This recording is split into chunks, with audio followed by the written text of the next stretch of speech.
Hello, back with another Need for Words exercise. I'm Jay. I'm going through Patsy Rodenberg's book, The Need for Words, and I'm in chapter 5 and focusing on imagery for this exercise. So imagery comes into our spoken vocabulary when the need for words forces us to find and make urgent comparisons. We use a simile when we compare one thing to another, the use of like or as. My love is like a red, red rose. And we use a metaphor when the need to compare is so immediate that we replace one thing with the image of another. My love, a blood red rose. They can be cogent, condensed flashes, or highly extended passages that go on for lines and lines. All the great poems, for instance, are extended attempts to find images for what we see, know, and experience, to make complex feelings specific. The poet's eye in a fine frenzy rolling doth glance from heaven to from earth to heaven, and as imagination bodies forth the forms of things unknown, the poet's pen turns them to shapes and gives to airy nothing a local habitation and a name. From Shakespeare, A Midsummer Night's Dream, which I just read, and I know exactly who's speaking there. Wow. It's the beginning of Act 5, I think. So they use the example again from Shakespeare. Oh, is this Enobarbus's description of Cleopatra in William Shakespeare's Antony and Cleopatra? So really, Rodenberg really has that love for thing. Here are two simple exercises to make imagery a greater part of your speaking habit.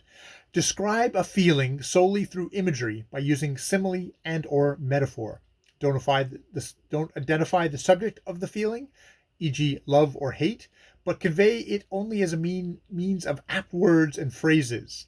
And if you get stuck, try using phrases such as it's like imagine, I remember. Try to be as simple as possible rather than wildly extravagant. Can the listener or group name the feeling? First, do the exercise describing a negative feeling, and then do it again exploring a positive feeling.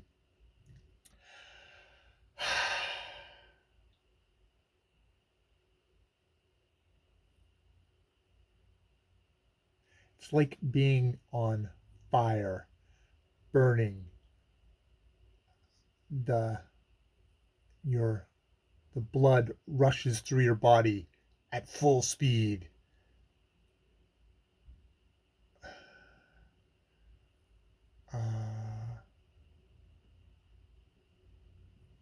The wolf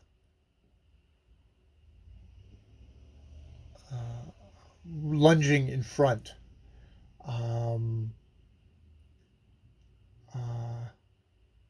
Terrible focus.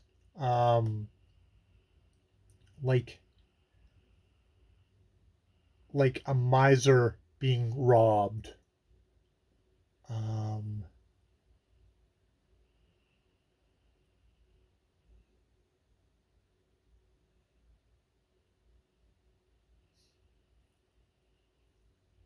Turning green.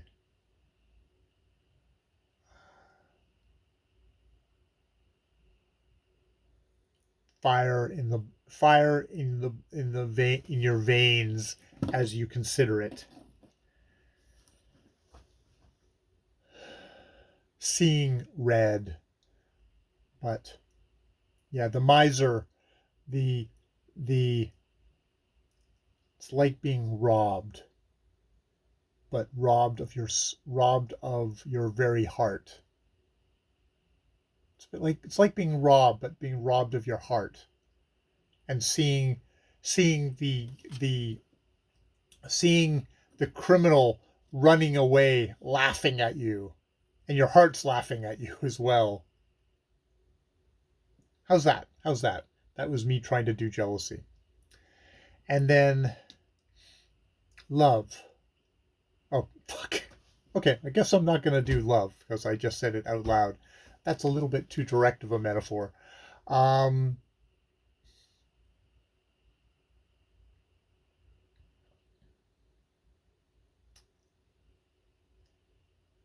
Like stepping on snails.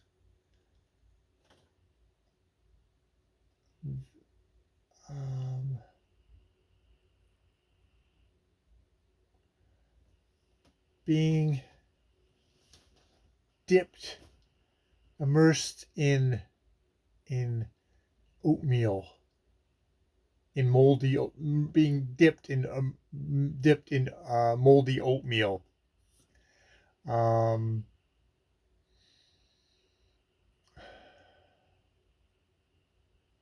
Crawling up your nostrils with slithery tentacles.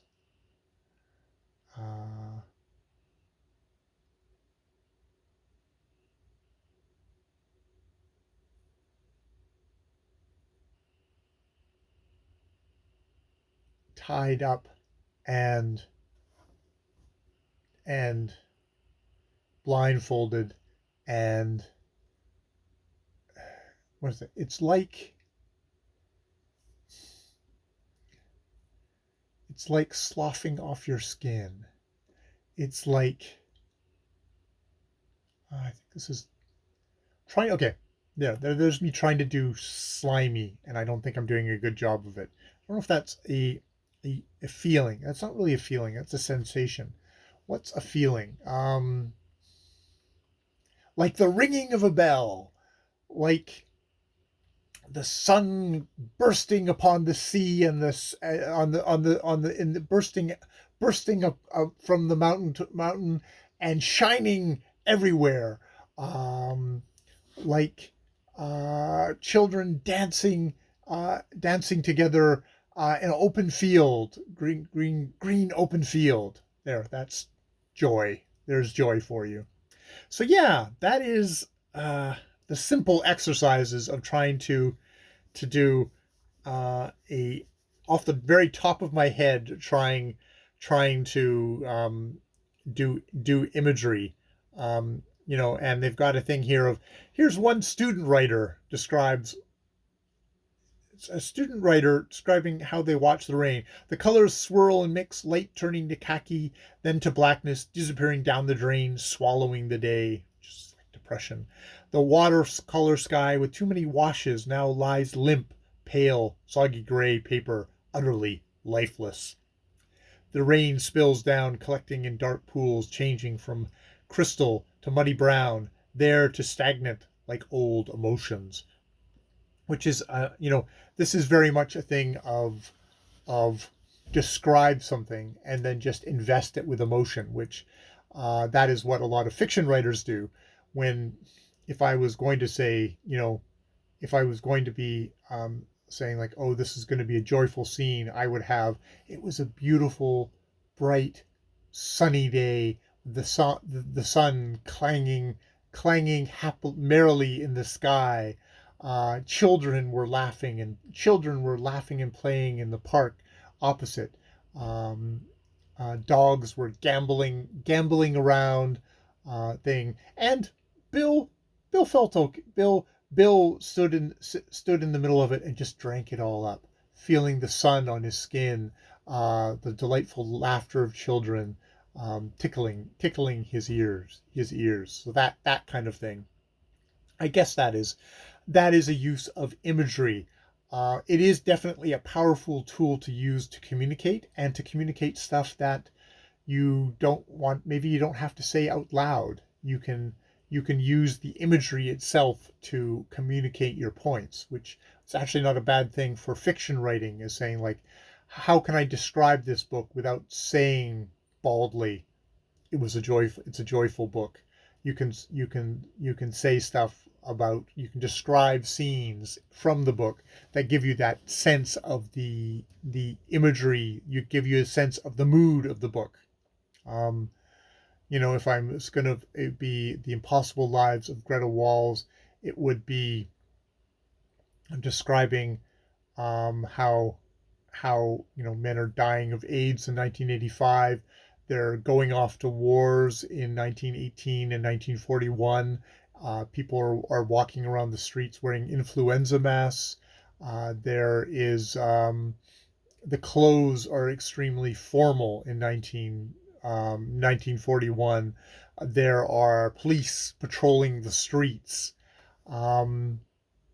Greta's brothers have died. Brother has died. Her husband has left her. It's a lot of stuff that I can say to kind of try and give you the mood, the sense of places in here, and just like how this character is doing, maybe, without actually saying Greta is very depressed. You know, um, yeah, yeah. So it's a useful tool, and it's definitely something to think about imagery and how imagery can be used to communicate, how imagery can be used to tell stories, and how much I live in that world with all the fiction that I read and consume and enjoy.